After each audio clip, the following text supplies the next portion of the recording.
ఓం విశ్వాని దేవ సవితర్దురితాని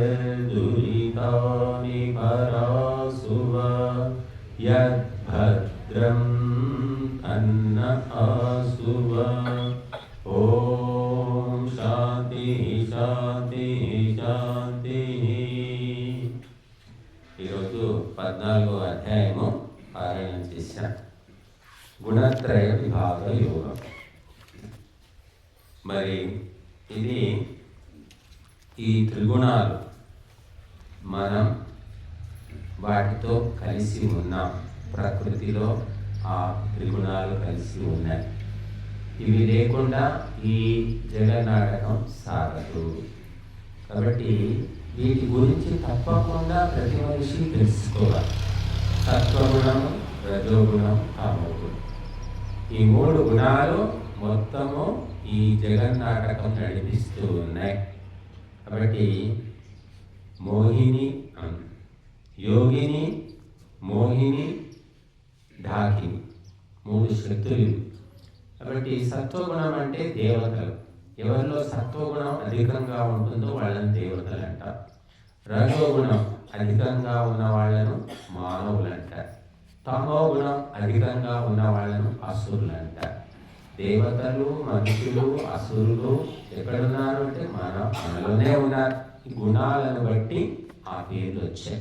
రావణాసురుడు అసురుడు. ఎందుకు అంటే తమోగుణం కామం, కాబట్టి అసురుడు అనేసారు. మరి ఈ దేవతలు అంటే రాముడు దేవత, సీతమ్మ దేవత. ఎందుకంటే ధర్మము ప్రధానంగా కలిగిన వాళ్ళు దేవతలు. కాబట్టి సత్వ రజస్తమో గుణాలను బట్టి మన నడవడిక, మన ఆలోచన, మన యొక్క జన్మలు ఉంటాయి. కనుక మనలో ఏ గుణం ఉంది, దేన్ని ఇష్టపడుతున్నాం, ఎలా ప్రవర్తిస్తున్నామో దాన్ని బట్టి మనము తెలుసుకోవచ్చు, విద్వాంసులు కూడా తెలియజేస్తారు. కాబట్టి ఇక్కడ శ్లోకాల లోపల ఈ 3 గుణాల లక్షణాలు ఏమిటి, ఫలితాలు ఏమిటి అనేవి చాలా వివరంగా స్పష్టంగా చెప్పారు. సత్వా సంజాయతే జ్ఞానం 17వ శ్లోకం చెప్తుంది. సత్వగుణం ఎక్కువ ఉంటే ఏమవుతుందంటే జ్ఞానం అనేది పుడుతుంది, జ్ఞానవంతులు అవుతాడు. నిరంతరము జ్ఞానం వస్తూ ఉంటుంది, జ్ఞాన ప్రవాహం వస్తూ ఉంటుంది సత్వగుణం ఉన్న వ్యక్తికి. సత్వం అంటే ప్రకాశము, వెలుతురు అని అర్థం. కాబట్టి సత్వగుణం ఉన్న వ్యక్తి ముందు ప్రకృతి రహస్యాలు ఏవి కూడా దారు అన్నీ బయటపడిపోతూ ఉంటాయి. ప్రకృతి తత్వం తెలిసిపోతుంది. స్త్రీ అంటే ఏమిటి, పురుషుడు అంటే ఏమిటి, ఈ జన్మ ఏమిటి, ఎక్స్రే తీసినట్టుగా తెలిసిపోతూ ఉంటుంది సత్వగుణం ఉన్నవాడు.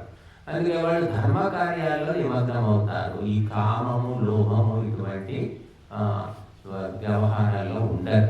నిరంతరం ధర్మం, ఎందుకంటే ధర్మమే రక్షిస్తుంది అని స్పష్టంగా తెలిసిపోతుంది మనకి. ఇంకా కాబట్టి సత్వ సంజాయతే జ్ఞానము రజసో లోభ ఏవచ.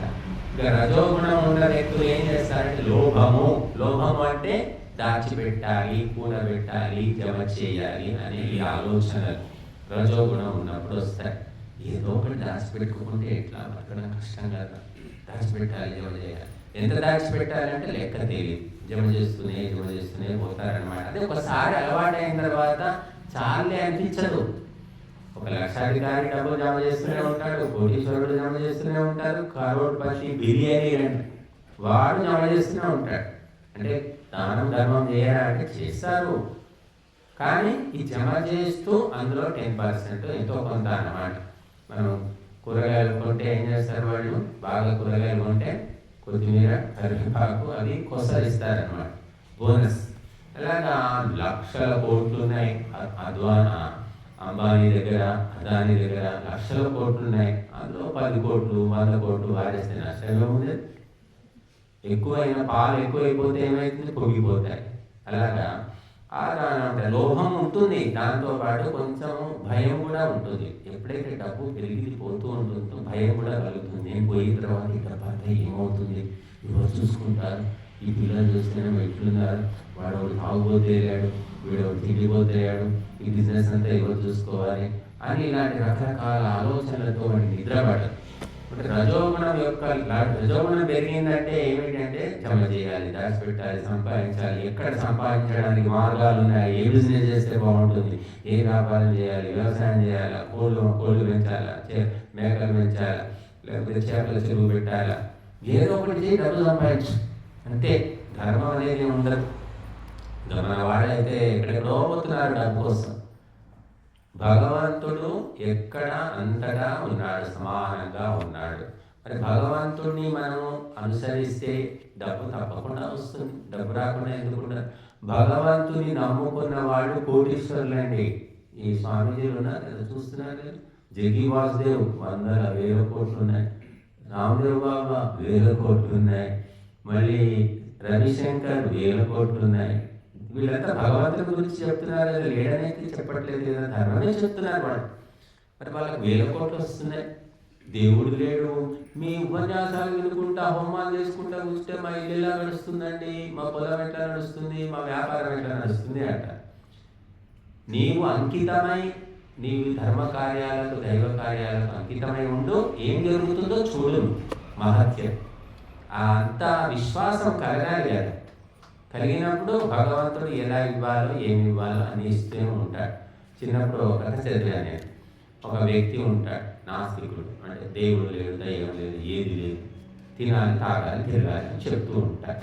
ఊళ్ళో జనం ఇక పిచ్చి పట్టిందా, దేవుడు లేని ఇదంతా ప్రపంచం ఎలా నడుస్తుంది, దేవుడు ఉన్నాడు, దేవుడు ఉంటే ఎక్కడున్నాడు, ఇంత అన్యాయం జరుగుతుంది, దేవుడు లేడు, ఇలాగా చర్చలు చేస్తూ ఉండేవాడు. ఒకసారి ఇలాగే ఒక ధార్మికుడితో చర్చ జరిగింది. అప్పుడు అతను, దేవుడు ఉంటే నేను కళ్ళు మూసుకొని కాళ్ళు చేయి కదిలించకుండా కూర్చుంటే దేవుడు తినిపిస్తాడా, తినిపిస్తాడా అని అడుగుతాడు. దేవుడు తినిపించాలనుకుంటే నువ్వు ఎక్కడన్నా సరే నీకు తినిపిస్తాడు అని చెప్తాడు. నేను తినిపించమని చూస్తా, రేపు పొద్దున్నే పోయి అడవిలో చెట్టు మీద పోయి కూర్చుంటా, ఏ దేవుడు తినిపిస్తాడు చూస్తా అంటాడు. సరే పోయి ఉండు, చూడు, పరీక్షించుకో అంటాడు. వాడు పొద్దున్నే చెప్పకుండా 6ంటికే లేచి అడవిలో పోయి చెట్టు మీద పోయి కూర్చుంటాడు. సాయంత్రం వరకు చూస్తా, దేవుడు ఉంటే నాకు తినిపించాలి అని మనసులో అనుకుని కూర్చుంటాడు. కూర్చుంటే అటుగా కాసేపు 10, 9, 10, 11 అయిన తర్వాత అటుగా ఒక పెళ్లి గుంపు బండి మీద వెళ్తూ ఉంటారు. వెళ్తూ ఉంటే సమయం అయిందని ఆ చెట్టు కింద ఆపేసి వంటలు చేసుకుందామని వాళ్ళు పొగబెట్టి ఇలాగే పొయ్యి చేసి వంటలకు ప్రయత్నాలు చేసుకుంటారు. వీడు చెట్టు మీద ఉంటాడు. చెట్టు మీద ఉంటే వాళ్ళు పొగ పెట్టేసరికి ఆ పొగ వాడికి వచ్చేసి తుమ్ముతాడు. మొక్కులు తగిలేసరికి తుమ్ముతాడు. తుమ్మితే వాళ్ళు ఏమిటి తుమ్ముతున్నారు ఎవరైనా చూస్తే పైన వీడు అనబడతాడు. వీడు ఎవడు చెట్టు మీద ఇక్కడ ఎందుకు కూర్చున్నాడు, వీడు ఏంటి అని వాళ్ళకు అనుమానం వస్తుంది. వచ్చి వాడిని కిందికి దిగు అంటారు. దిగని అంటాడు వాడు. ఎందుకంటే సాయంత్రం దాకా కూర్చుంటా అనుకున్నాడు. నేను దిగాను అంటాడు. ఎందుకు దిగావు నువ్వు ఎవరు అసలు, నువ్వు ఎందుకు కూర్చున్నావు అని బలవంతంగా వాడిని కిందికి దించుతారు. దించిన తర్వాత మరి వాళ్ళంతా వంటలు సిద్ధమైపోతాయి. అయితే నువ్వెవరు ఏమిటంటే వాడు ఏం చెప్పడం లేదు. అసలు చెప్పకపోయేసరికి వీళ్ళకి అనుమానం వస్తుంది. ఎందుకు వీళ్ళు చెప్పట్లేదు, వీళ్ళు ఏమై ఉంటాడు, అసలు దొంగనా లేకపోతే ఏమైనా బందిపోట అంతా కూడా ఈ అడవిలో చెట్టు మీద ఎందుకు కూర్చున్నాడు అని వాళ్ళకు చాలా అనుమానం వచ్చి ఎంత అడిగినా చెప్పాడు. సరే భోజనాలన్నీ అయిపోయిన తర్వాత తిందామని కూర్చుంటారు. వాడిని తిను అని చెప్తారు. తినను అంటాడు. ఎందుకు తినవాడిని చెప్పాడు. నేను తినను అంతే అంటాడు. ఇప్పుడు ఏంటి అన్ని మొండి మాటలు మాడుతున్నాడు, ఎందుకు తినడు, ఏదో రహస్యం ఉందని బలవంతంగా వాడిని పట్టుకొని తినిపిస్తారు. తినిపిస్తే ఇంకా మీకు తప్పదు, తినేస్తాడు. తిన్న తర్వాత అప్పుడు వాడికి అర్థమవుతుంది, భగవంతుడు తలుచుకుంటే ఎక్కడున్నా అన్నము పుడుతుంది అని. అది కాబట్టి మనము భగవంతుని కార్యక్రమాలు నిమగ్నము కాక ధర్మాన్ని ఆచరించక కూర్చుంటే దేవుడు తెచ్చి తినిపిస్తాడా అని అనుకుంటున్నాం. ఎంతోమంది ఉత్తిగా కాషాయం బట్టలు వేసుకొని గంజాయి తాగకుండా కూర్చుంటే కూడా వాళ్ళకి 3 పూట దొరుకుతున్నామా, 3 పూట దొరుకుతుంది. బట్టలు, డ్రెస్, యూనిఫామ్. కొంతమంది పిల్లలు ఉంటారు, స్కూల్కు యూనిఫామ్ ఉంటుంది కదా, బ్యాగ్స్ పెట్టుకుంటారు యూనిఫామ్. వాడు స్కూల్కి పోడు, అక్కడక్కడ తిరుగుతుంటాడు. చూస్తారు కొందరు పెద్దమంది, బాబు ఎవరు బాబు నువ్వు, ఏ స్కూల్ నువ్వు ఇక్కడ తిరుగుతున్నావు, స్కూల్ లేదా ఈరోజు అంటే వాడు జవాబు చెప్పాడు, అమ్మో నన్ను స్కూల్ గుర్తుపట్టారు, నన్ను స్కూల్ పోమంటారు, అలా పక్కగా వెళ్తుంటారు. గట్టిగా పట్టుకుంటారు. ఏంటి స్కూల్కి పోకుండా ఎడిపోతున్నావు, మీ మమ్మీ ఎవరు, మీ నాన్న ఎవరు, ఇలా ఎందుకు తిరుగుతున్నావు అని అడుగుతారు. ఎందుకంటే డ్రెస్ ఉంది కాబట్టి. అట్లాగా కాషాయం డ్రెస్ ఉన్నందుకు ఆ ధర్మము పట్ల దైవము పట్ల భక్తితోటి వాడికి అన్నం పెడుతున్నారు. బోలెడు మంది ఏ అర్హత లేదు వాళ్ళు. మీరు కాశీ మధుర అవన్నీ పోయి చూడండి, అసలు వందలు వేల మంది. కాబట్టి కేవలము భగవంతునికి సంబంధించిన డ్రెస్ వేసుకుంటే అన్నం పుడుతుంది. భగవంతుని నామము జపం చేస్తే స్మరిస్తే అన్నం పుడుతుంది. ఆ భగవంతునికి శక్తి లేదు, ఆ భగవంతుడు పోషించడు అని అనుకుంటున్నారు అందరూ. ఇది విచిత్రం మరి చూడండి. కాబట్టి తెలిసి కానీ తెలియక కానీ, ఇష్టం ఉండి కానీ ఇష్టం లేక కానీ ఎవరైతే ధర్మ కార్యక్రమాలు దైవ కార్యక్రమాలు చేస్తారో, పాల్గొంటారో వాళ్ళు తప్పకుండా భగవంతుడు చేస్తున్నాడు మన కళ్ళ ముందే నిదర్శనం కనిపిస్తూనే ఉంది.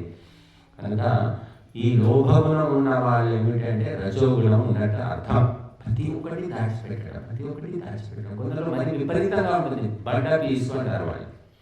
ఆ బండ తీసి వాళ్ళు ఏంటంటే పూచిక పుల్ల కూడా కొనేయడం, తీసి లోపల పెట్టామా ఎందుకైనా ఉపయోగపడుతుంది అంటారు. ఇంటి నిండా చెత్త సామానంతా జమ చేసుకుని ఉంటారు. ఏంటంటే చెత్త సామాన్ అంటే దేనికైనా ఉపయోగపడుతుందండి, ఎప్పుడైనా అవసరం వస్తుంది, ఏది వదిలిపెట్టారు వాళ్ళు. అలాంటి వాళ్ళు కూడా మనకు చాలా మంది కనిపిస్తూ ఉంటారు. కనుక ఈ రజోగుణం లోభగుణము ఉండకూడదా అంటే ఉండాలి. కుటుంబం నడవాలి, భార్య పిల్లల్ని పోషించాలంటే ఉన్నది మొత్తం దానాలు చేసుకొని కూర్చుంటే ఎవరు వచ్చి పోషిస్తారు. కాకపోతే విపరీతంగా ఉండకూడదు. ఎంత ఉండాలో అంత ఉండాలి. జమ చేయాలి, కూడబెట్టాలి, పొదుపు చేయాలి అనేది మంచిదే. కానీ ధర్మ కార్యాలకు అవసరమైనప్పుడు సహాయం కూడా చేయాలి. ఊరికే కూడబెట్టడం మంచిది కాదు.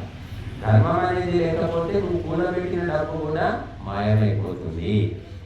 అందుకోసమే రజోగుణము సాత్వికమైన రజోగుణం అన్నారు. మళ్ళీ సాత్విక రజోగుణం ఉన్న వాళ్ళు ఎలా ఉంటారంటే కూడబెడతారు, జమ చేస్తారు పైసా. కానీ అవసరం వస్తే ధర్మ కార్యాలు కూడా ఇస్తారు. అది సాత్విక రజోగుణం అన్నారు. మార్వాడీలు ఉన్నారు, గుజరాతీలు ఉన్నారు. వాళ్ళు చూడండి, పొద్దున 6ంటికి దుకాణాలు తెచ్చుకుంటే రాత్రి 10 దాకా కూర్చుంటారు. సాత్విక ఆహారం తింటారు, ఉల్లి వెల్లుల్లి కూడా తినరు. విపరీతంగా డబ్బు సంపాదిస్తారు. సంపాదించి ఏం చేస్తారు అంటే గోశాల నడిపిస్తారు, మరి భాగవత సప్తాహం చేస్తారు, గుళ్ళకి ఇస్తుంటారు, పండితులను పోషిస్తూ ఉంటారు. అలాగా వాళ్ళు ధర్మకార్యాలు చేస్తున్నారు కాబట్టి వాళ్ళ దగ్గరే డబ్బు ఉంది. లక్షల కోట్ల రూపాయలు మార్వాడీలు గుజరాతీల దగ్గర ఉంది తప్ప తెలుగు వాళ్ళ దగ్గర లేదండి. ఎందుకంటే మనకి ఏముందంటే డబ్బులు జమ అయిపోతే దాన్ని మనం ఏం చేస్తాం, ఇంకా తాగాలి, ఇంకా తినాలి, ఇంకా తిరగాలి, ఇంకా కొత్త బట్టలు వేసుకోవాలి, ఇంకా సుఖాలు భోగాలు అనుభవించు. దానితో వాడు కొంత ధర్మానికి చేస్తున్నావా అంటే లేదు. డబ్బులు ఎక్కువైపోయిందంటే అసలే చేయడు వాడు మన దగ్గర. వాళ్ళు మాత్రం పైసా కూడబెట్టి ధర్మ కార్యాలకే ఖర్చు చేస్తూ ఉంటారు. మేము ఒకసారి మహబూబాబాద్ అంటారు, నిజాది వరంగల్ దగ్గర మానుకోట అంటారు తెలుగులో. అక్కడ ఒక మార్వాడి భాగవత సప్తాహం చేశాడు. అంటే భాగవతము దాని గురించి ప్రవచనాలు చెప్పడము, అది చదవడము అవన్నీ చేస్తారన్నమాట. అయితే మమ్మల్ని ఏమో యజుర్వేద పారాయణ యజ్ఞం చేయమన్నారు. ఉదయం పూట యజుర్వేద పారాయణ రోజు ఒక 3 అధ్యాయాలు 4 అధ్యాయాలు వారం రోజుల పాటు కార్యక్రమం. పొద్దున్న మేము 6ంటికి యజ్ఞము 8:30 అయిపోయింది. తర్వాత భాగవత సప్తాహం మార్వాడీలంతా వచ్చేవారు. ఊరవతల ఒక ఫంక్షన్ హాల్లో అది అందరికీ ఆటోలు ఏర్పాటు చేశారు. ఎప్పటి సంగతి 20-25 ఏళ్ళ కిందటి సంగతి నేను చెప్తున్నా. ఆటో లోపల ఊళ్ళో ఉన్న మార్వాడీలంతా భార్య పిల్లలు ముసలి వాళ్ళు మొదలు వాళ్ళు అందరూ వచ్చారు. నేను వాళ్ళని గమనిస్తూ ఉండేవాడు, వీళ్ళు ఏమిటి, వీళ్ళ భక్తి శ్రద్ధ ఏమిటి. వాళ్ళు గురుగద్ది అని ఉంటుంది, అంటే గురువు కూర్చునేటటువంటి పీఠం. ఆ పీఠం మీద గురువు వస్తాడు, 1 గంటన్నర భాగవతం ఏదో చెప్తాడు, వెళ్ళిపోతాడు. కానీ గురుగద్ది అంటే ఎవరైనా ఆలస్యంగా వచ్చినా లేక ముందే వచ్చినా వాళ్ళు మొక్కాలనుకుంటే ఆ గురుగద్దికి మొక్కుతారు అనమాట. మొక్కి దాని చుట్టూ తిరుగుతారు. ఫస్ట్ 3 సార్లు 4 సార్లు తిరిగేసి ఆ గురుగద్దికి మొక్కి పోతారు. గురువు ఉన్నా మొక్కుతారు, గురువు లేకపోయినా మొక్కుతారు, దానికి విలువ. అలాగా వాళ్ళు భోజనాలు కూడా చూశాను. ఆ కార్యక్రమం మొత్తము కూడా నెయ్యి డబ్బాలు, ఎక్కడ చూసినా నెయ్యితోటే ఉంటారు, నూనె అనేది లేనే లేదు. మేము ఎట్లాగో యజ్ఞంలో నెయ్యి పోసామనుకోండి, ఆశ్చర్యం వేసింది. నేతి వంటలు ఎందుకు వాళ్ళకి అంత తెలివి ఉంది? భారతదేశాన్ని శాసిస్తున్నారు వాళ్ళు. ఏ గవర్నమెంట్ వచ్చినా, ఏ పార్టీ వచ్చినా సంబంధం లేదండి. అంత తీవ్రమైనటువంటి తెలివితేటలు సాత్విక ఆహారంతో వచ్చాయి. సరే, సాత్విక ఆహారంతో వాళ్ళు ఆ వచ్చిన తెలివితేటలను డబ్బు సంపాదించడానికి వాడుతున్నారు, ధర్మ రక్షణ కోసం వాడడం లేదు. అది వేరే విషయం. ఆ రకంగా నేను చూశాను. ఒకటి ఏమిటంటే, భోజనాలు చేసేటప్పుడు ఒకటే పళ్ళెంలో అందరూ తింటున్నారు. నేను అడిగాను, ముస్లింలు తింటారు ఇట్లాగా, మరి మీరేంటి ఇట్లా ఒక్క పళ్ళెంలో తింటున్నారంటే, ఒక్క గోత్రం వాళ్ళంతా ఒక పళ్ళెంలో తినొచ్చు, దోషము లేదు అని వాళ్ళు చెప్పారు. ఒక్క గోత్రం వాళ్ళు. మరి నేను ఆలోచిస్తే ధర్మ గ్రంథాల్లో చూస్తే ఒక్క గోత్రం కాదు, కనీసం భార్యకు భర్త, భర్త భార్య ఎంగిలి కూడా తినొద్దని ధర్మ గ్రంథాలు చెప్తున్నాయి. అంటే వాళ్ళకి ఎవరో చెప్పారు, అది ఎలా వచ్చిందో తెలియదు. కానీ ధర్మశాస్త్రాలు మాత్రం ఎంగిలి అనే దాన్ని ఇవ్వడము కానీ తీసుకోవడం కానీ పాపము అని చెప్పారు. కాబట్టి ఈ ఉచ్చిష్టం అంటారు సంస్కృతంలో, ఎంగిలిని ఉచ్చిష్టం అంటారు. మీరు ఇంగ్లీష్లో కానీ, జర్మనీలో కానీ, అరబు దేశాల్లో కానీ, ప్రపంచంలో ఏ దేశంలో కూడా ఎంగిలి అనే పదం లేదండి. ఎందుకంటే వాళ్ళంతా ఎంగిలి అనేది ఏం లేదు. వాళ్ళు మన భారతదేశంలో తప్ప ఎక్కడా కూడా ఎంగిలి అనేది లేదు, ఆచారం లేదు. ఏదైనా ఎవరైనా తినేస్తారు, అందుకే ఒకటే పళ్ళలో తింటారు. అలాగే కుడి చేతితోటే తినాలి అనే ఆచారం భారతదేశంలో ఉందండి, వేరే ఎక్కడా కూడా లేదు. వాడు ఏ చేతితోటైనా తింటాడు, వాడి ఇష్టం. కాబట్టి ఇది ఏమిటి? ఋషులు పుట్టినటువంటి భూమి, ధార్మికమైన నేల. ఇది తినడం, తాగడం, తందనాలు ఆడడానికి కాదు ఈ నేలలో పుట్టేది, పవిత్రమైన పుణ్యభూమి. కాబట్టి ఇలాగా వాళ్ళలో కొన్ని విచిత్రాలు చూసాము. కాకపోతే వాళ్ళు గురువు పట్ల చాలా శ్రద్ధాసక్తులు చూపిస్తున్నారు. అంతేకాకుండా గోమాత మొట్టమొదలు వంట చేసిన తర్వాత వాళ్ళు రొట్టెలు తింటారు కాబట్టి ఆ 4 రొట్టెలు 5 రొట్టెలు ఆవుల కోసం పక్కన పెట్టి వాళ్ళు తింటారు. మొదలు ఆవు తినిపిస్తారు, తర్వాత వాళ్ళు తింటారు. ఆ సంప్రదాయం ఇప్పటికీ వాళ్ళలో ఉంది. మరి మనకేముంది? తెలుగు వాళ్ళ సంప్రదాయాలు ఏమి మిగిలాయి? ఏమీ లేదు. వండుకోవడం, మొట్టమొదలు మనమే తినడం, దానితోటే రోగాలన్నీ వస్తున్నాయి. భగవద్గీత చెప్తుంది, మనం చెప్పుకున్నాం ఇంతకుముందు. మొట్టమొదలు వంట చేసిన తర్వాత ఎవరు తింటారో తాను పాపము తిన్నట్టే, విషము తిన్నట్టే అని చెప్తుంది. పితరులకైనా తినిపించు, భూతములకైనా తినిపించు, దేవతలకైనా సమర్పించు, అతిథులకైనా సమర్పించు, ఎవరికో ఒకరికి పెట్టు, నువ్వు తర్వాత నువ్వు తిను. అని వండుకోగానే నువ్వే తింటున్నావంటే నీ చితికి నువ్వే కట్టెలు పేర్చుకుంటున్నట్టు అని చెప్పారు.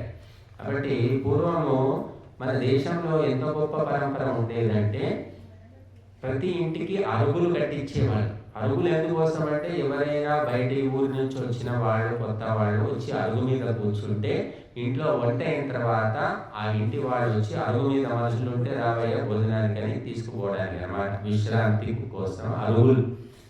అటువంటి సంప్రదాయం ఇతరులకు పెట్టకుండా తింటే మహాపాపము అని నమ్మేవాళ్ళు మన దేశంలో. ఎవ్వరూ లేరనుకోండి, ఒక్కరే తినాలంటే వాళ్ళు చాలా బాధపడేవాళ్ళు. ఎక్కడున్నారు అతిథులు, ఎక్కడున్నారు వెతుకుతుండేవాడు. ఎవరైనా దొరికితే పండగ చేసుకునేవాడు. మీరు చదవండి రామాయణ భారతంలో. అటువంటి సాంప్రదాయం పోయింది. అమ్మో ఒకరికి వండి పెట్టడమా, అమ్మో మనతో ఎక్కడవుతుంది? ఒక్కరికి కూడా కనీసం వండి పెట్టే ఓపిక లేదు. ఎందుకు లేదు అంటే అందుకే రోగాలు వస్తున్నాయి.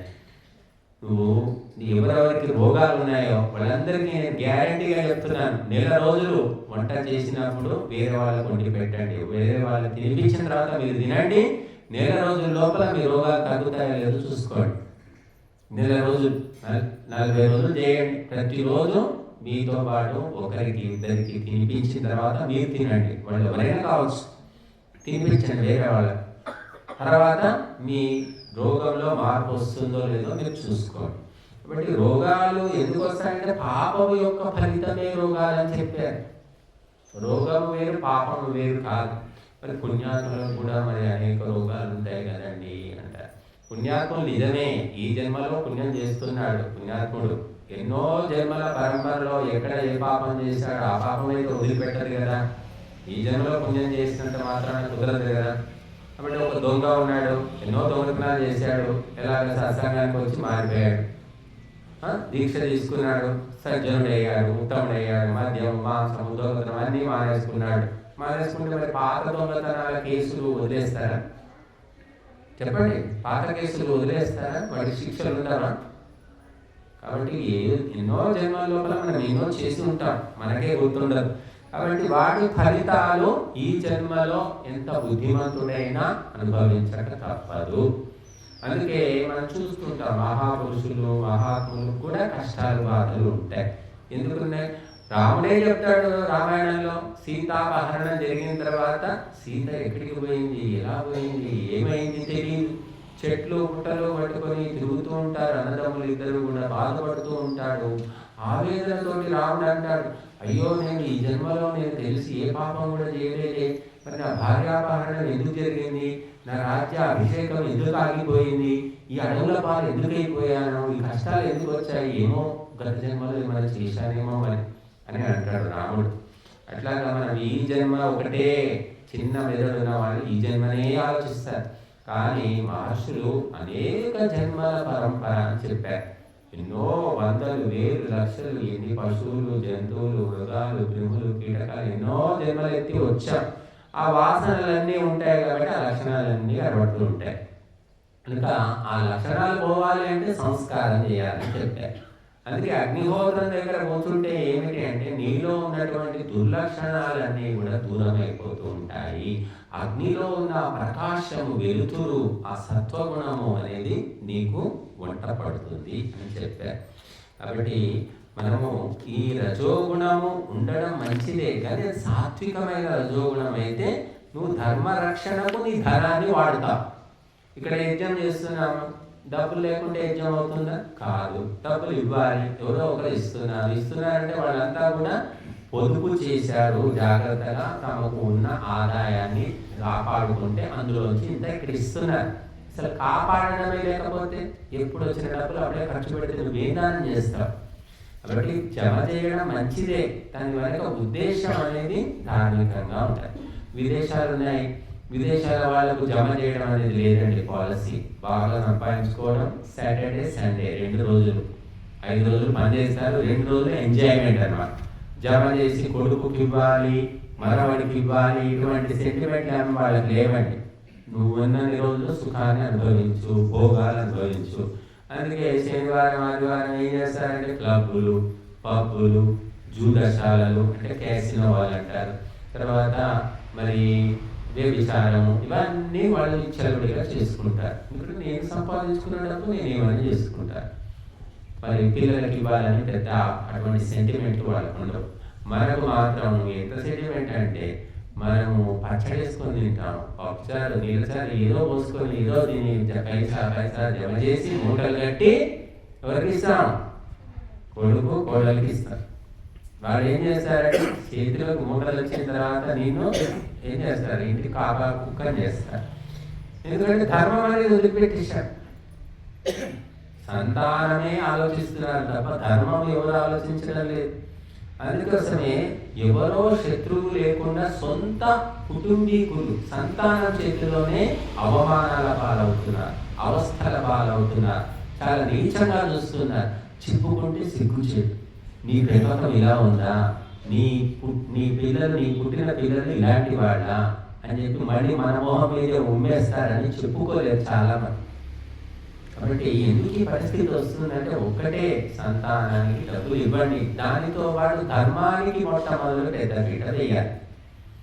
అందుకే చత్వారో ధనదాయాదాహ ధర్మ అగ్ని నృప తస్కర అని చెప్పుకున్నాము. ధర్మానికి 4 పాలువాళ్ళు, ధనానికి 4 పాలువాళ్ళు ఉన్నారు. మొట్టమొదటి ధర్మానికి నువ్వు భాగం ఇచ్చేసి ఎంత ఇవ్వాలని తెచ్చేసి, తర్వాత అగ్నికి ఇవ్వవలసింది ఇవ్వు, తర్వాత ఇన్కమ్ ట్యాక్స్ వాళ్ళకి ఇవ్వాల్సింది ఇవ్వు, గవర్నమెంట్కి ఇవ్వాల్సింది ఇవ్వు, తర్వాత చివరి ఈ ముగ్గురికి చెల్లించకుంటే పోయేది ఎవరికి అంటే దొంగల పాలైపోదు. కాబట్టి ఇది మనం తెలుసుకోవాలి. ధర్మ శాసనం అనేది చాలా సూక్ష్మంగా ఉంటుంది, ఎవరు చూడడం లేదు, ఎవరికి తెలియదు అనుకుంటారు. దానము ధర్మం యొక్క ఫలితము చాలా గొప్పగా ఉంటుంది. మనము మనస్ఫూర్తిగా ఏదో మనకు ఉన్నంతలో పిడిగడ్డ తీసి ఇచ్చినా కూడా దానికి ఎంతో విలువ ఉంటుంది. ఒక కోటీశ్వరుడు 1 కోటి రూపాయలు దానం చేశాడు, ఒక లక్షాధికారి ₹1,00,000 దానం చేశాడు, ఒక మామూలు వ్యక్తి 10,000 దానం చేశాడు, ఒక గుడిసెలో ఉన్న వ్యక్తి 500 దానం చేశాడు, బిచ్చం ఎత్తుకునే వ్యక్తి ₹1 దానం చేశాడు. ఈ లెక్క మొత్తం ఒకటేనండి, అన్నిటికీ ఫలితం అంతే ఉంటుంది. ఎందుకంటే వాడు ₹1,00,00,000 వాడికి కోటీశ్వరుడికి ₹1,00,00,000 ఎంత అంటే బిచ్చగాడి ₹1 సమానం. వాడికి కోటి తగ్గిపోతే వాడికి ఏమీ నష్టం లేదు. లక్షాధికారి ₹1,00,000 దేంతో సమానం అంటే ₹1 సమానం. ₹1 సమానం కాబట్టి వాడు లక్షిస్తున్నాడు, 10 లక్షలకి వాడు. కాబట్టి ఆ విధంగా లెక్కలు ఉంటాయి. కాబట్టి నేను ₹1 ఇస్తున్నాను అని బాధపడాల్సిన పని లేదు. నీ స్థాయికి తగ్గట్టు మీరు రూపాయి ఇచ్చినా గొప్పే. ఏమీ ఇవ్వని వాళ్ళకంటే ఎంతో కొంత ఇచ్చిన వాళ్ళు గొప్ప. 0 మార్కులు వస్తాయి పరీక్షలు, 0 మార్కులు వచ్చిన దానికంటే 1 మార్కు 2 మార్కులు వస్తేనే పరువు ఉంటుంది. అలాగా. కాబట్టి ఈ రజోగుణము లక్షణం ఏమిటంటే లోభము అన్నారు. కానీ ఆ లోభానికి ధర్మాన్ని జోడిస్తే పెద్దగా నష్టం లేదు. తర్వాత రజసో లోభ ఏవచ ప్రమాదమోహౌ తమసో భవతో అజ్ఞాననేవచ. ఈ తమో గుణం వల్ల ఏమి కలుగుతుంది అంటే ప్రమాదమోహం, ప్రమాదము, మోహము, అజ్ఞానం, ఈ 3 కలుగుతాయట తమో గుణం వల్ల. కాబట్టి తమో గుణం ఉన్న వ్యక్తులు ఏంటి? ప్రమాదం అంటే పొరపాటు, ఒకదానికి ఒకటి చేస్తారు, ఒకటి చెప్తే ఒకటి చేస్తూ ఉంటాడు. వాడు ధర్మం అనుకొని అధర్మాన్ని పాటిస్తూ ఉంటాడు. మేకలు కోసే, మేక కోస్తే నువ్వు నీ కోరికలు నెరవేరుతాయి, కోళ్ళను కోస్తే నీ కోరికలు నెరవేరుతాయి అని ఈ విధంగా వాడు అవి అకృత్యాలు, పాపకృత్యాలను తెలుసుకోవడం అన్నమాట. ప్రమాదపడుతూ ఉంటాడు, పొరపాట్లు చేస్తాడు. కాబట్టి వాడు మేకలు కోయడం, కోళ్ళు కోయడం, ఎక్కడెక్కడికో పోవడము, తంత్రాలు, మంత్రాలు ఇవన్నీ నమ్ముతూ ఉంటాడు. వాడు జీవితం లోపల నష్టపోతూ దుఃఖాన్ని అనుభవిస్తూ ఉంటాడు. అలాగే మోహం ఉంటుందట వాడికి. తమోగుణం ఉన్న వాళ్ళ మోహం అంటే నా బిడ్డ, నా కొడుకు, నా ఇల్లు, ఈ మోహం విపరీతంగా ఉంటుంది వాడు. ఇంకొకటి అజ్ఞానం అన్నారు. అజ్ఞానం ఉంటుంది వాడికి. అజ్ఞానం అంటే దేవుడు, పరలోకము, స్వర్గము, పుణ్యము, పాపము ఏమీ వాటి గురించిన పరిజ్ఞానం ఉండదు.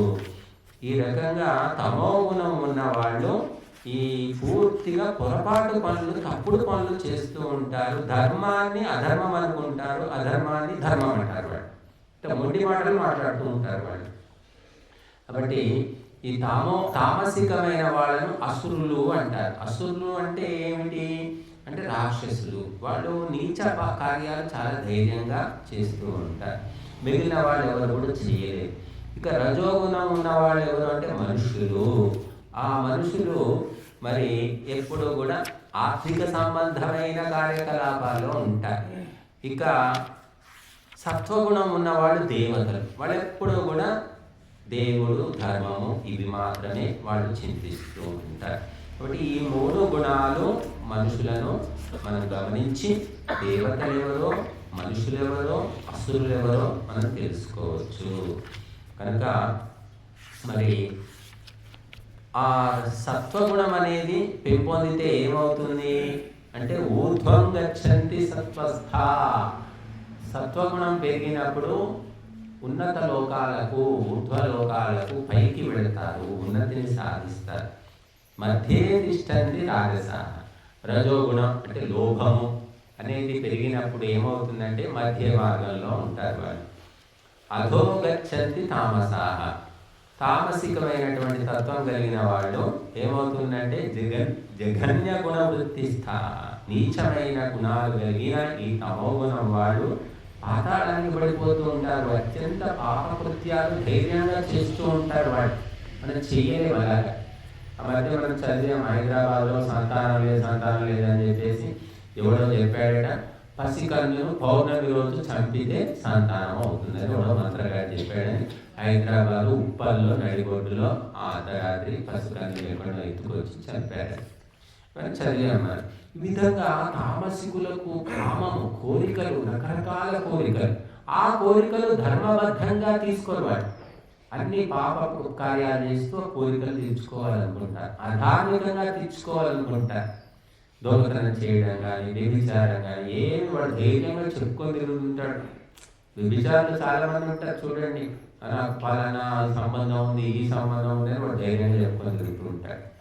కాబట్టి ఈ తమో గుణం అనేది ఎలా వస్తుంది అంటే సంస్కార దోషము, ఆహార దోషము, అలాగే వ్యవహార దోషము, ఆచార దోషం, అనేక దోషాలు అన్నమాట.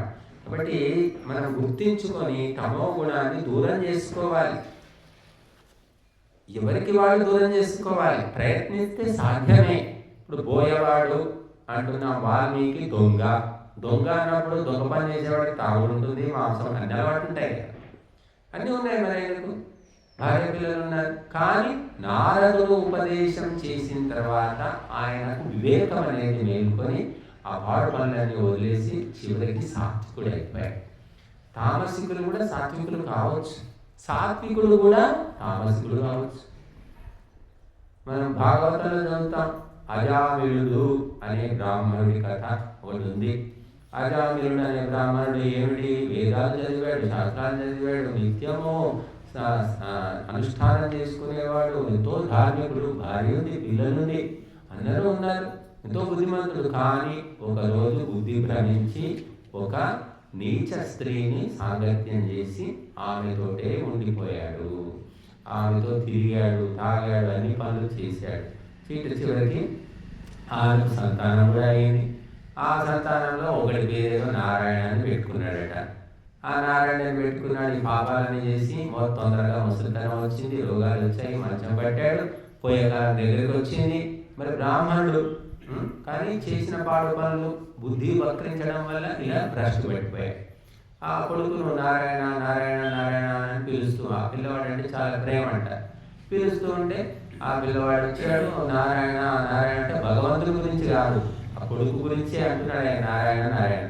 చనిపోయాట. చనిపోయిన తర్వాత నారాయణ అనే శబ్దము చనిపోయేటప్పుడు కూడా పలికాడు కాబట్టి విష్ణులోకం నుంచి విష్ణుదూతలు వచ్చి అతని ఆత్మను విష్ణులోకం తీసుకుపోయారని భాగవతంలో రాసిపెట్టారు.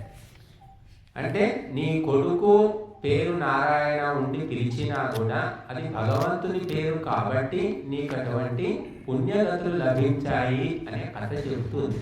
కానీ భగవంతుడు అంత తెలివితక్కువ కాదు కదా, నారాయణ అని తనని పిలిచాడా, కొడుకును పిలిచాడా తెలుసుకోలేడా? కాబట్టి ఆ రకంగా చనిపోయేటప్పుడు పిలిచినంత మాత్రాన అలా ఉత్తమ గతులు వచ్చాయని ఒక కథ అది.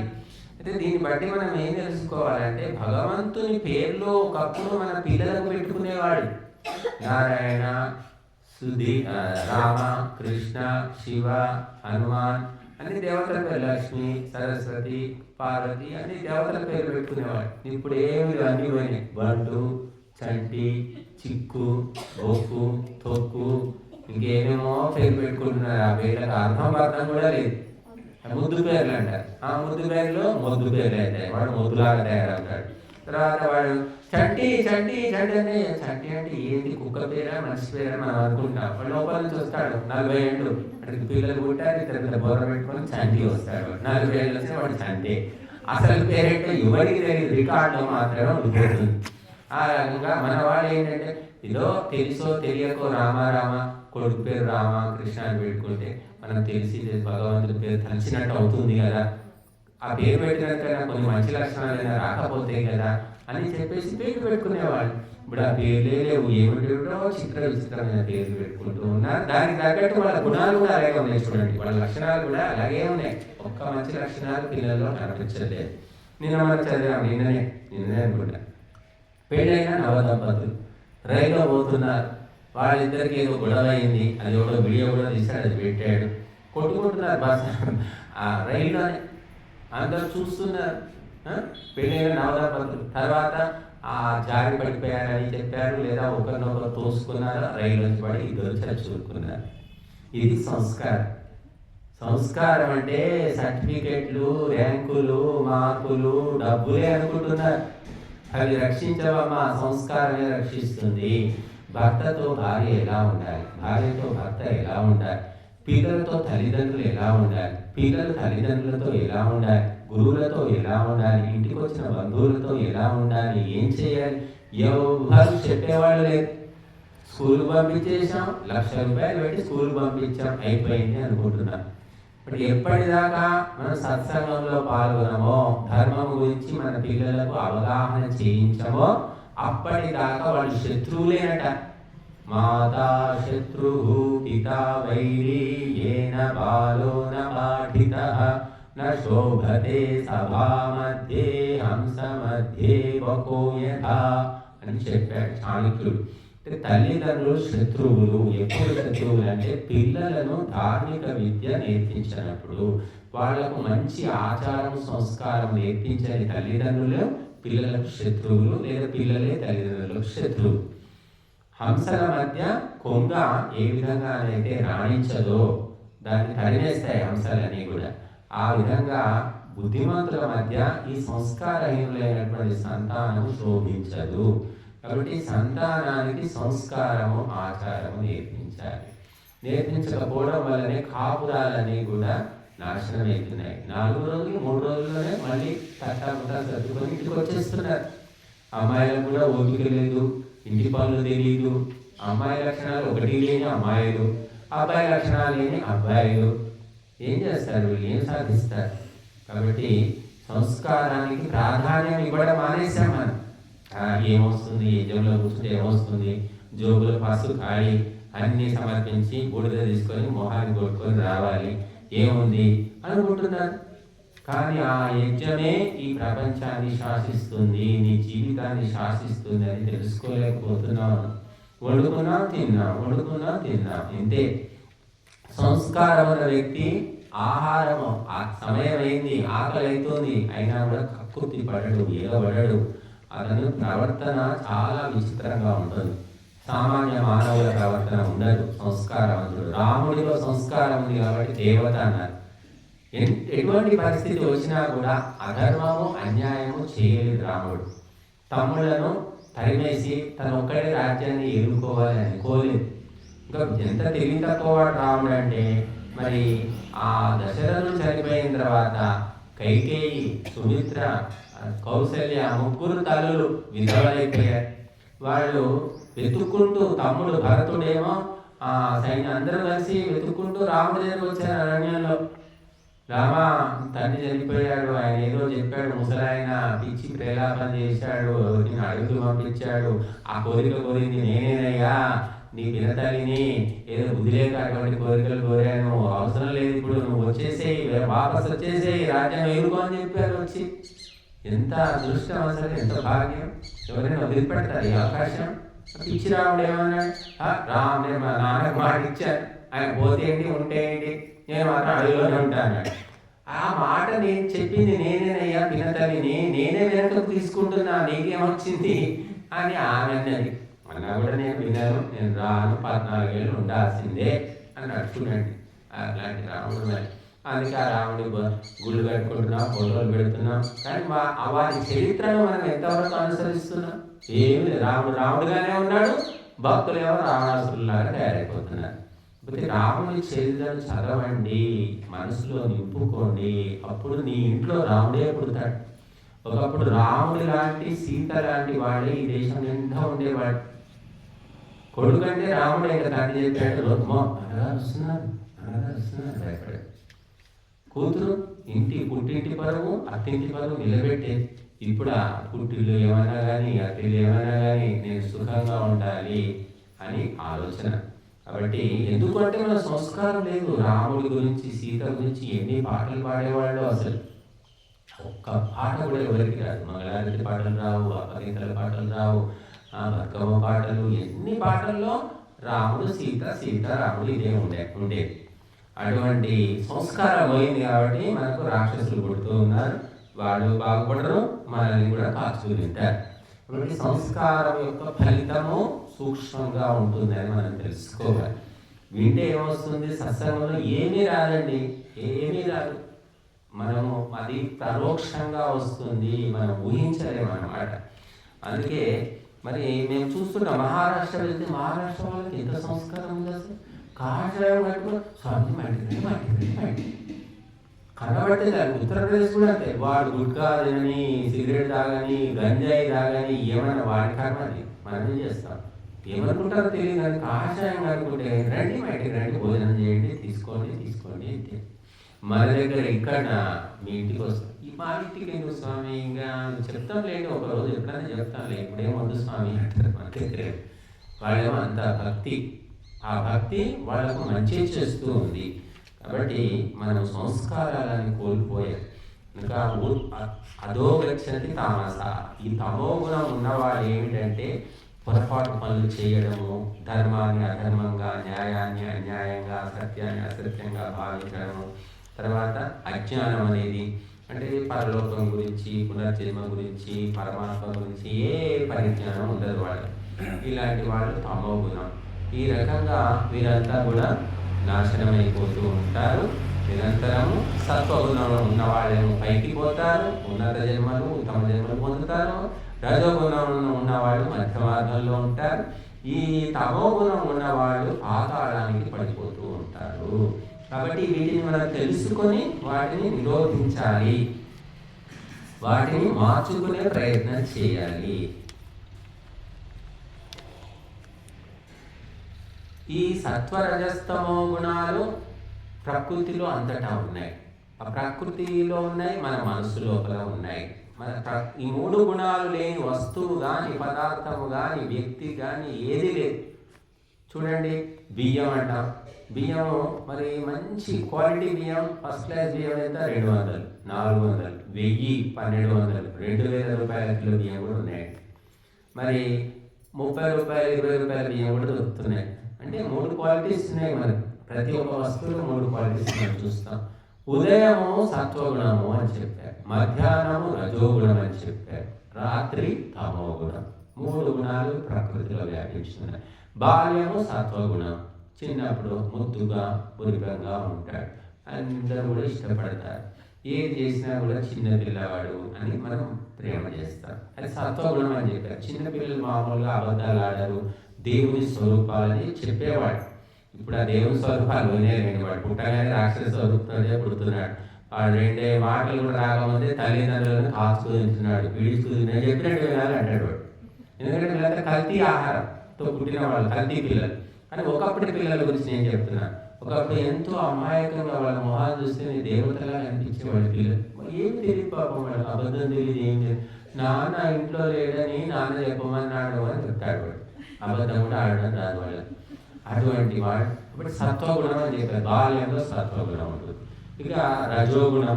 రజోగుణం అంటే లాలస, లోభము, కావాలి, సంపాదించాలి. అది యవ్వనంలో రజోగుణం వచ్చేస్తుంది. తర్వాత ముసలితనానికి తమోగుణం. తమోగుణం అంటే పడి ఉండడం అన్నమాట. ఇంకా ఇది కాలేదు, అది కాలేదు, వాడు రాలేదు, వీడు చూడలేదు, వీడు పట్టించుకోలేదు, వాడన్నాడు, వీడన్నాడు, అన్ని ఆలోచనలే చేయడం చాతకాదు. కాబట్టి ఇక ఆ బుర్రలో పురుగు తిరుగుతూ ఉంటుంది. తమోగుణం, వృద్ధాప్యం. కాబట్టి ఈ 3 గుణాలు మన 3 అవస్థలు మన జీవితంలో తప్పవన్నమాట. కానీ సత్వగుణాన్ని మనం పెంపొందించుకునే ఆహారం కానీ, వ్యవహారము, ఆచార సంచారాలు ఉంటే ఏవి కూడా బాధించవు. కాబట్టి సత్వగుణం పెంచుకోండి అని చెప్తాం.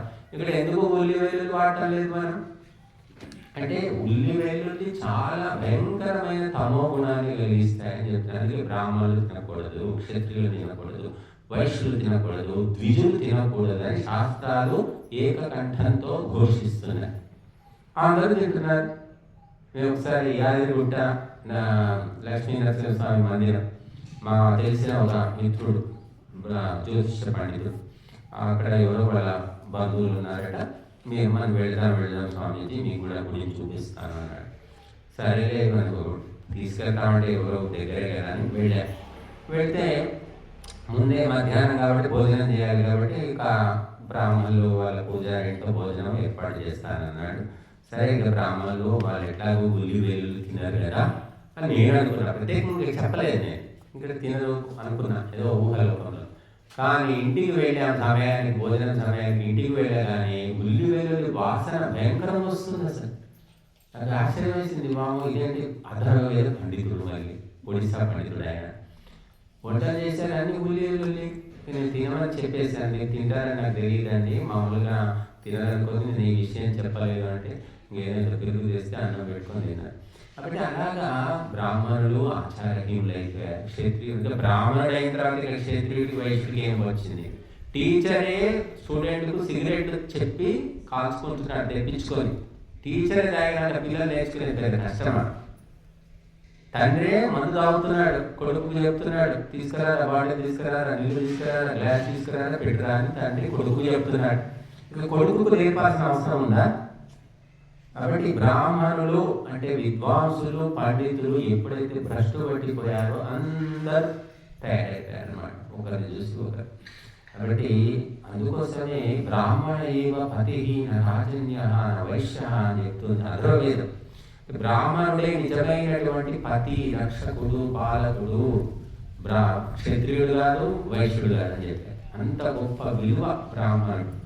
వేదాలనే చదివి ధర్మమూర్తి అని చెప్పారు. బ్రాహ్మణుడు అంటే మకుటం లేని మహారాజు.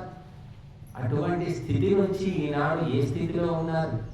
చాలా భయంకరమైన పరిస్థితి. అడ్డమైనవన్నీ తింటూ ఉన్నారు, ఏమేమో చేస్తూ ఉన్నారు, అబద్ధాలు చెప్తున్నారు, మోసాలు చేస్తున్నారు, వంశమే నశించిపోతుంది.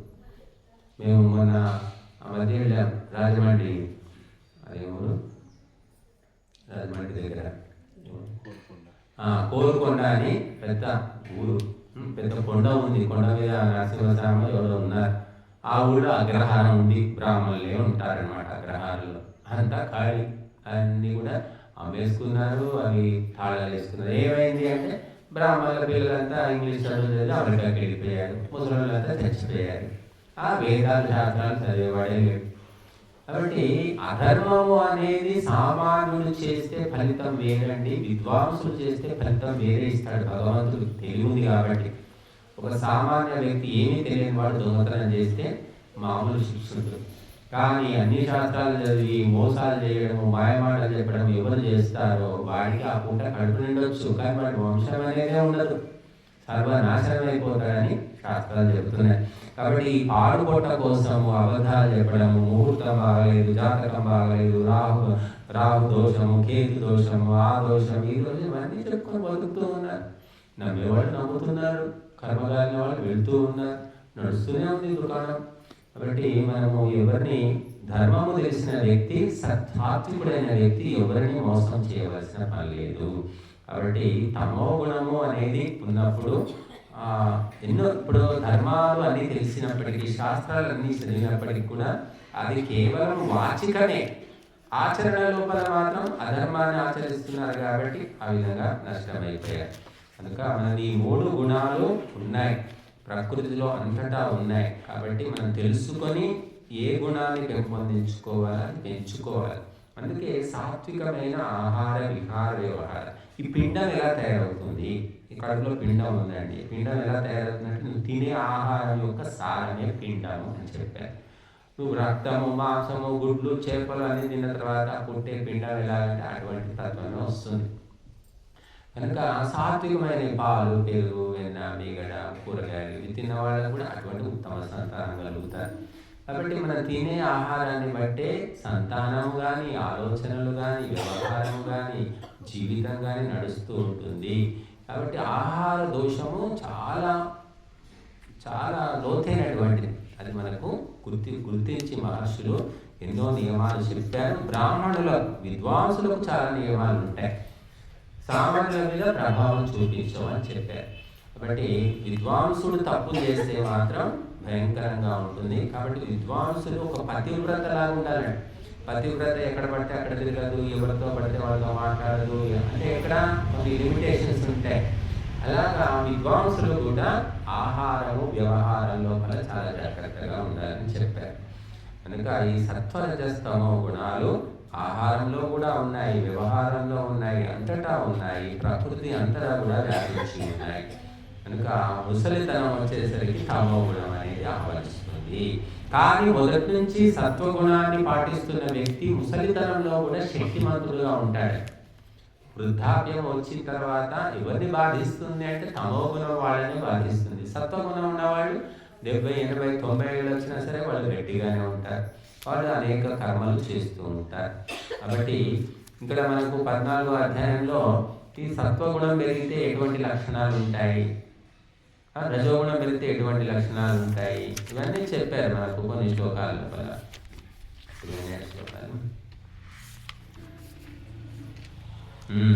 రజోగుణం పెరిగిందనుకోండి ఎలా ఉంటుంది అంటే లోభగుణం పెరుగుతుందట. రజోగుణం ధనం సంపాదించాలి అని ఆశ, పదవులు సంపాదించాలని ఆశ, అలాగే కొత్త కొత్త పనులు, కొత్త కొత్త బిజినెస్లు చేయాలనే ఆలోచనలు.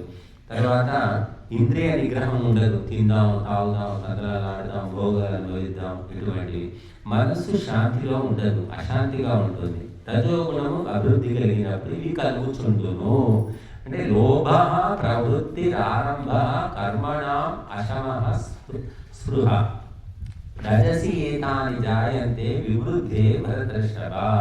రజోగుణం పెరిగినప్పుడు కొత్త కొత్త చూడాలి, తిరగాలి, అనుభవించాలి, భోగాలు, సుఖాలు అనే కోరికలు కలుగుతాయి. తమోగుణం కలిగితే ఏమవుతుంది? అప్రకాశో అప్రవృత్తిశ్చ ప్రమాదో మోహయేవ తమస్యేతాని జాయంతే వివృద్ధే కురునంద. ఇప్పుడు తమోగుణం బాగా పెరిగిపోయిందంటే అవివేకం, బుద్ధిమాంద్యం, అలాగే పనులు చేయడం లోపల అజాగ్రత్త, సోమరితనం అన్నమాట. ఆ చేద్దాంలే, చూద్దాంలే, ఇప్పుడే ఏముంది, తర్వాత చేసుకుందాం, ఇటువంటి ఆలోచనలు, అజ్ఞానం, సోమరితనం ఇవన్నీ కలుగుతాయట. కాబట్టి తమోగుణము ఎవరికి ఉంది? రజోగుణం. పొద్దున్నే 4ంటికి రావాలి అంటే 4ంటిగా 5ంటిగా, అంటే సత్వగుణం ఉన్నవాడు 3ంటికి రమ్మని లేచి వస్తారు వాడు. కానీ తమోగుణం ఉన్నవాడు 7, 8, 9 ఇంకా ముదిరిపోతే 11, 12 గంటలకు కూడా లేచేవాళ్ళు ఉన్నారు. ఇప్పుడు చదివే చదువులు అన్నీ కూడా తమోగుణం చదువులు. అందుకని వాడు పిల్లాడు ఏం ఎప్పుడో పడుకుంటాడు, ఎప్పుడో లేస్తాడు, కానీ ఫస్ట్ క్లాస్ వస్తాడు. ఎందుకంటే తమోగుణం చదువులు కాబట్టి ఫస్ట్ క్లాస్ వస్తాడు. అదే ధార్మికమైన విద్య అంటే ఉదయం లేవాల్సిందే, బ్రహ్మ ముహూర్తంలో లేవాలి, సాత్విక ఆహారం తింటేనే ఈ శాస్త్రాలు వంటబడతాయి, ఈ కార్యాలు జరుగుతాయి, లేకపోతే జరగవు. ఇంకా సత్వగుణం ఉంటే ఏమవుతుంది అంటే సర్వద్వారేషు దేహేస్మిన్ ప్రకాశోపజాయతే. మొత్తము శరీర ఇంద్రియాలన్నిటి లోపల కూడా ప్రకాశము, జ్ఞానం అనేది కలుగుతుందట. జ్ఞానం యథా తథా విద్యా విరుద్ధం సత్వం ఇత్యుత. ఈ విధంగా మొత్తము జ్ఞానేంద్రియాలు, కర్మేంద్రియాలు అన్నీ కూడా అత్యంత జ్ఞానవంతంగా, అత్యంత ప్రకాశవంతంగా ఉంటాయి. అప్పుడు అది సత్వగుణం పెరిగిందని తెలుసుకో అంటున్నాడు. బట్ ఈ ఇంద్రియాల్లో కూడా ఆ సత్వగుణం అనేది కనిపిస్తూ ఉంటుంది. వాక్కు లోపల స్పష్టత ఉంటుంది, మధురత ఉంటుంది. తమోగుణం ఉన్న వ్యక్తి మాట్లాడే మాటలు వేరుంటాయి, రజోగుణం ఉన్నవాడు మాట్లాడే మాటలు వేరుంటాయి, సత్వగుణం ఉన్నవాడు మాట్లాడే మాటలు ఉంటాయి. కాబట్టి ఈ మాటను బట్టి, చూపును బట్టి, వ్యవహారాన్ని బట్టి, నడతను బట్టి ఎవరికి ఏ గుణం ఉందో విద్వాంసులు తెలుసుకోగలుగుతారు. ఏ గుణం ఉన్నా కూడా వాడు ధర్మం అనే దాన్ని ఆలంబనగా చేసుకుంటే ఆ గుణం వల్ల నష్టమేమి కలగదు. ఇప్పుడు సేవకులు అంటాము, సబ్ స్టాఫ్ అంటారు. సేవకులు ఇంట్లో పని చేసి పెట్టే పనివాళ్ళు, పని మనుషులు అంటారు. వాళ్ళకి ఏ గుణం ఉంటుంది అంటే తమో గుణమే ఉంటుంది వాడు. కానీ వాడు పని చేయాలి, యజమానికి మొత్తం పనులు చేసి పెట్టాలి అనే ఆలోచన ఉంటుంది. కాబట్టి ఒక ధర్మాన్ని పాటిస్తున్నాడు, సేవా ధర్మాన్ని. కాబట్టి తమో గుణం అనేది అంతగా బాధించదు. కాబట్టి ధర్మం అనేది తోడుగా ఉన్నప్పుడు రజోగుణమైన తమోగుణమైన ఎంతో కొంత మంచినే చేస్తాయి. కానీ పూర్తిగా ధర్మాన్ని పక్కన పెట్టినప్పుడు ఈ రజోగుణము తమోగుణము రెండు కూడా నిట్ట నిలువున ముంచేస్తాయి. నీచమైన జన్మలు తప్పవు. ఈ జన్మలో కూడా వాడు ఏం సాధించేది ఉండదు. కొంతమంది ఉంటారు, కోటీశ్వరులు సంపాదిస్తూనే ఉంటారు. చివరికి ఏమవుతుందంటే ఇంట్లో భార్య ఏమవుతుందో ఎవరితో వెళ్ళిపోతుంది. పిల్లలేమో గాలికి తిరుగులు జరుగుతారు, చెడ్డల మాట వచ్చేస్తాయి. ఎందుకంటే వాడు సంపాదన ఇంట్లో ఏమవుతుందో వాడు పట్టించుకోడు. కోట్లు వస్తున్నాయి, మరి ఒక గంట సేపటికి ₹1,00,00,000 వస్తాయి. గంట వేస్ట్ ఎందుకు చేయాలి? చివరికి నేను చూశాను, టాయిలెట్లో పోతే కూడా అక్కడ కూడా ఫోన్లు పెట్టుకొని మాట్లాడుతుంటున్నారు. టాయిలెట్లో కూడా, బాత్రూంలో కూడా. ఎందుకంటే డబ్బు ప్రతి క్షణం ఒక నిమిషానికి కొన్ని వేల కోట్లు బిజినెస్ అలా ఉంటుంది. వాడు చివరికి పిచ్చోడు అవుతాడు. ఇలా చాలామంది ఉన్నారు. మీరు చూడండి, ఆత్మహత్యలు, హత్యలు జరుగుతూ ఉంటాయి. కేవలం డబ్బే అని ఎవరైతే ఈ విధంగా అంకితమైపోతారో వాళ్ళు చాలా నష్టాన్ని పొందుతారు. కాబట్టి ఈ 3 గుణాలు ప్రకృతిలో ఉన్నాయి. వీటిని ఎవ్వరూ కూడా దాటలేరు. భగవంతుని శరణ్యం పొందినవాడు మాత్రమే ఈ 3 గుణాలను వశం చేసుకొని, అదుపులో పెట్టుకొని కార్యాన్ని సాధించగలుగుతాడు. ఎలక్ట్రాను, ప్రోటాను, న్యూట్రాను అంటున్నాం. పరమాణువులో ఈ 3 ఉంటాయి. ఈ 3 ఏమిటి? సత్వ రజో తమో గుణాలే. Electron, proton, neutron. అలాగా ఈ 3 లేనటువంటి పదార్థము, వ్యక్తి, వస్తువు ఏది లేదు. కాబట్టి నువ్వు సత్వగుణాన్ని పెంచుకునే ఆహారం తీసుకో, నువ్వు స్వర్గ మోక్షాలను సాధిస్తావు అని. యజ్ఞం చేస్తున్నాము, సాత్విక యజ్ఞం ఇది. తామసిక యజ్ఞం ఉంది, రాజసిక యజ్ఞం కూడా ఉన్నాయి. రాజసిక యజ్ఞం అంటే ఏమిటి? పేరు కోసం, ప్రతిష్ట కోసం, పదవుల కోసం, ఆస్తుల కోసం హోమం చేయడం, అది రాజసిక యజ్ఞం. తామసిక యజ్ఞం అంటే వాడు కావాలి, వినాశనం కావాలి అని ఒకరి మారణ, మోహన, ఉచ్చాటన అంటారు. తాంత్రిక యజ్ఞం పశువులను చంపి హోమంలో వేయడము, రక్తం వేయడము, నూనెలు వేయడము, ఏమేమో చేస్తారనమాట. తాంత్రిక యజ్ఞాలు శ్మశానంలో, సమావాసంలో చేస్తాడు వాడు. తామసికం అని చెప్పారు. దానికి ఎందుకు చేస్తాడంటే వాడు కోరికలు అలా ఉంటాయి, మరి వాడు కోరికలు కాబట్టి అలాంటి పనులు చేస్తాడు. మంచి కోరికలు మనకేంటి? మనం ఊరంతా బాగుండాలి, ప్రపంచం అంతా బాగుండాలి, అందరూ బాగుండాలి. ఇక్కడ ఏం ప్రత్యేకంగా ఏం కోరుకుంటున్నాం మనం? చెప్పండి. ఏమీ లేదు, ఎవరికి ఏం కోరికలు లేవు. అందరూ బాగుంటే చాలు, మనం అందరితో పాటు మనమే, మన కుటుంబం కూడా బాగుండాలి, అందరూ బాగుంటేనే కదా మనం బాగుండేది అని మంచి ఆలోచనతో లోక కళ్యాణం కోసం చేస్తున్నాం. ఇక్కడ మనం ప్రత్యేకంగా ఒక కులం కోసము, ఒక ఊరి కోసం కాదు, ఇది అందరి కోసము. ప్రపంచమున్న 7 ఖండాల్లో ఉన్న సమస్త జీవకోటి కోసం చేస్తున్నాము. విశాలమైన ఉన్నతమైన భావన అన్నమాట. అంటే ఇది సత్వగుణం యొక్క లక్షణం. అలాగే యజ్ఞము 3 రకాలు ఉన్నాయి, ఆహారం 3 రకాలు ఉన్నాయి, వ్యవహారం 3 రకాలు. ప్రతి ఒక్కటి సత్వరజస్తమో గుణం. అంటే first class, second class, third class అనుకోండి. రైలు ఎక్కినప్పుడు చూడండి, థర్డ్ క్లాస్ ఎలా ఉంటుంది? థర్డ్ క్లాస్లో సిగరెట్లు తాగడం, తినడం, అసభ్యమైన మాటలు మాట్లాడుకోవడం, అంతా చాలా భయంకరంగా ఉంటుంది. మన థర్డ్ క్లాస్ కంపార్ట్మెంట్ ఎక్కితే. ఢిల్లీకి పోవాలంటే మీరు థర్డ్ క్లాస్ ఎక్కండి, మీకు నరకము, పాపము, భయంకరమైన దుఃఖాలన్నీ అక్కడ కనబడతాయి. మాకు తెలిసిన ఒక అమ్మగారు నల్గొండలో జ్యోతి అని, చాలా ఉత్తమరాలు, యోగా నేర్పిస్తుండ్రు. ఆమెకి గుళ్ళు గోపురాలకి ఇచ్చి ఫ్యామిలీతో సహా పోయిందట, కాశీకి పోయింది. పోయేటప్పుడు రిజర్వేషన్ అయింది, వచ్చేటప్పుడు కాలేదు. అవుతుందేమో అనుకుంది, కాలేదు. అయింది కానీ ఆ రోజు ఏదో పని ఉండి వెళ్ళలేదు. వేరే రోజు రిజర్వేషన్ లేకుండా ఎక్కింది. ఇక ఆమె చివరికి ఎంత భయంకరంగా అంటే పేషెంట్ అయిపోయి ఆమె బాగుపడడానికి 5 లక్షలు ఖర్చు అయ్యింది. ఎందుకంటే ఈ థర్డ్ క్లాస్ దాంట్లో కూర్చుంటే అందులో వంటలు పోవడానికి కుదరదు, మెసలడానికి కుదరదు, విపరీతమైన జనం ఉంటారు. ఒకటి సిగరెట్ తాగుతాడు, ఒకటి గుట్కాలు తింటాడు, ఇంత భయంకరమైంది. 5 లక్షలు అయింది. 3 నెలలు అయింది కోలుకోవడానికి. జ్యోతి మన కార్యక్రమానికి రమ్మని చెప్పారు. ఆమె సంవత్సరం దాకా ఇల్లు అదురుతుందని చెప్పారట డాక్టర్. అట్లాగా కాబట్టి దేని సుఖము, దేని దుఃఖము దానికి ఉంటాయి. థర్డ్ క్లాసు అంటే తమో గుణం వల్ల అనేక బాధలు అన్నమాట. ఆ బాధలు తప్పించుకోవడానికి వాడు మాతృకుల దగ్గర పోతాడు, తాంత్రికుల దగ్గర పోతాడు, ఏవేవో పాడు పనులు చేస్తాడు. ఎంతో మంది చూస్తున్నాం మేము. మా ఇంట్లో చాలా కష్టాలు ఉన్నాయని ఫలానా వ్యక్తి చెప్పాడని మేక మోస్తున్నాం అంటాడు వాడు. ఇంకా నెత్తి మీద పోసుకోవద్దు, ఇంకా కష్టాలు పడతాము అని మేము అనుకుంటాం. అది చెప్తే వినడు కదా. అట్లా పాపము వల్లనే దుఃఖం కలుగుతుంది, బాధ కలుగుతుంది. మళ్ళీ ఇంకా పాపాలు చేస్తూ ఉంటారు. తమో గుణంలో ఉన్నవాడు మంచివారు మాత్రం చచ్చినా చేయడు. చాలా మంది చెప్తున్నారు, రెండమ్మా వచ్చి హోమంలో కూర్చోండమ్మా అంటే కూడా వాళ్ళు కదలరు. ఈ ఊళ్ళో ఎంతోమంది ఇంటింటికి తిరిగి చెప్తారు, మేము ఎవరు అసలు కదిలే ప్రశ్నే లేదు. స్వామీజీ దగ్గరకు పోయినామంటే ఆయన బ్రెయిన్ వాష్ చేస్తాడు, మమ్మల్ని మార్చేస్తాడు, అది తినొద్దంటాడు, ఇది తినొద్దంటాడు. ఏవో భయాలు అనమాట వాళ్ళు. అంటే ఏదో చెడిపోతామని, బాగుపడతామని కాదు భయం, చెడిపోతామని భయం. ఇంకా చెడిపోయేదేముంది? చెడిపోయే ఉన్నాం, ఇంకా కొత్తగా చెడిపోయేదేముంది. కాబట్టి తమో గుణం ఉన్న వ్యక్తి తప్పును తప్పుగా తెలుసుకోలేక తప్పుడు పనులు ఇంకా చేస్తూ చేస్తూ దుఃఖాలను పొంది చిట్ట చివరికి పతనమైపోయి నీచమైన జన్మలు పొందక తప్పదు. కాబట్టి సత్వగుణము మనం పెంపొందించుకునే ప్రయత్నం చేయాలి. రజోగుణము పర్వాలేదు, కానీ అంతకంటే ఉత్తమం సత్వగుణం అని చెప్పారు. అంటే సత్వగుణం ఉన్న వ్యక్తి అందరినీ శాసిస్తాడు. ధర్మం ఉంటుంది కాబట్టి అతను శాసించగలుగుతాడు.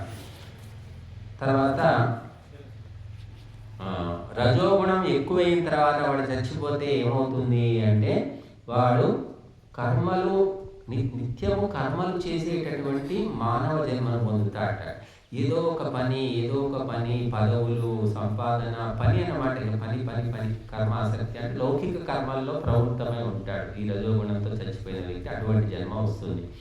తర్వాత తమో గుణం ఎక్కువైన తర్వాత వాడు చనిపోతే కనుక మూఢయోనిషు జాయతే, వాడు ధనహీనులకు పామరుల గర్భమందు లేక పశు పక్ష్యాది తిరియ జంతువులలో జన్మించినట్టున్నారు. చూసారు తమోగుణం యొక్క లక్షణం. చచ్చిపోయిన తర్వాత కూడా వదిలిపెట్టదు. ఇక సత్వగుణం ఎక్కువైపోతే చనిపోతే ఏమవుతుందంటే యథా సత్వే ప్రవృద్ధేతు ప్రళయం యాతి దేహభృత్ తదా ఉత్తమ వినాలోకాన్ అమలాన్ ప్రతిపద్యతే. ఆ సత్వగుణం అధికమైన తర్వాత చనిపోతే ఉత్తమ జ్ఞానుల యొక్క నిర్మలమైన లోకములను పొందును. అంటే ఉత్తమ జ్ఞానుల ఇంట్లో అతను పుడతాడనమాట. పుట్టినప్పటి నుంచి ఒక పద్ధతిగా పెరుగుతారనమాట. అన్నీ నేర్పిస్తారు వాళ్ళకి. చాలా మంది పిల్లలు పుడితే వాళ్ళ గాలి ఒక్కొక్క ఇంట్లో సంస్కారం బట్టి పెరుగుతారు. ఇక పిల్లలు మన పుణ్యం బాగా ఉంటేనేమో బుద్ధిమంతులు ఇంట్లో పుడతాం, అంతా ఒక పద్ధతి ప్రకారం జరుగుతూ ఉంటుంది. ఇక పుణ్యం లేదనుకోండి, పాపం కర్మలు అయిపోతే నీచులు ఇంట్లో చూడండి మీరు. కూలి చేసుకునే వాళ్ళు, చదువు లేని వాళ్ళు తాగుపోతుంటారు. చిన్న పిల్లల్ని అసలు నేను అప్పుడప్పుడు చూస్తూ ఉంటాను, చాలా బాధ వేస్తుంది. వాళ్ళు 6 నెలలు ఉంటాయో, సంవత్సరం ఉంటుందో, పిల్ల ఎత్తుకొని చెప్ప మీద కొడుతుంటారు, తిడుతుంటారు, వాళ్ళని బెదిరిస్తుంటారు, తింటావా కానీ కొడుతుంటారు. ఎందుకంటే వాళ్ళ సంస్కారం అంతే. అదే మంచి విద్యావంతుల ఇంట్లో పడితే బాబు చిన్న నిన్ను కన్నా నా బుజ్జి గారు ఎంత ప్రేమ కనుక అది కర్మ అనమాట. నువ్వు ఏ కర్మ చేసుకుంటే ఆ జన్మ తప్పదు. కాబట్టి ఇప్పుడైనా మార్చుకో, ఇప్పుడైనా ఒక దారికి రా, సత్వగుణాన్ని పెంచుకునే ప్రయత్నం చేయి, ధర్మకార్యాలు చెయ్యి. చూడు మీరు పోయి చూడండి, మురికివాడాలంట. మురికివాడలో పోయి చూడండి, ఇంత భయంకరంగా ఉంటారు. ఎందుకులా ఉన్నారు అంటే అంతే. మీరు తీసుకొచ్చి వాళ్ళకు కూర్చోబెడతాము చేద్దామంటే కూడా వాళ్ళు అందుకోరు. ఎందుకంటే అర్హత లేదు, వాళ్ళకు కూడా ఇష్టం ఉండదు అన్నమాట. అర్హత లేనప్పుడు వాడే వ్యతిరేకిస్తాడు. కాబట్టి మనము అందరికీ ధర్మము చెప్పాలి, అందరూ సాత్వికులు కావాలి, అందరూ దేవతలు కావాలి అని కోరుకుంటున్నాం మనం. కానీ వాడు అందిపుచ్చుకొని ఎవరేం చేస్తారు? కాబట్టి సత్వగుణము, రజోగుణము, తమోగుణము ఈ 3 ఈ ప్రపంచాన్ని నడిపిస్తూ ఉన్నాయి, ఆడిస్తూ ఉన్నాయి. బ్రాహ్మణుడు సత్వగుణ సంపన్నుడు, క్షత్రియుడు వైశ్యుడు రజోగుణము, శూద్రుడు తమోగుణము అని చెప్పారు. కాబట్టి ఎవరికి ఏ గుణం ఉంటే వాడు ఆ పనిలో ప్రవృత్తం అవుతాడు, అంటే వెళ్ళిపోతాడు వాడు. నువ్వు వచ్చి హోమాలు చేయి, ప్రవచనాలు చెప్పు అని అది ఎవరు చెప్పలేదు. ఆ గుణము ఆ జన్మల యొక్క సంస్కారం వల్ల అది అటే తీసుకుపోతుందట బుద్ధి. అలాగే ప్రతి ఒక్కరికి కూడా అంతే. కాబట్టి ఈ జన్మలోనైనా ఈ సత్వరజస్తమో గుణాలను తెలుసుకొని మన బుద్ధి మార్చుకొని సత్వగుణాన్ని పెంపొందించుకొని ఉత్తమ గతులను పొందే ప్రయత్నం మనం చేయాలి.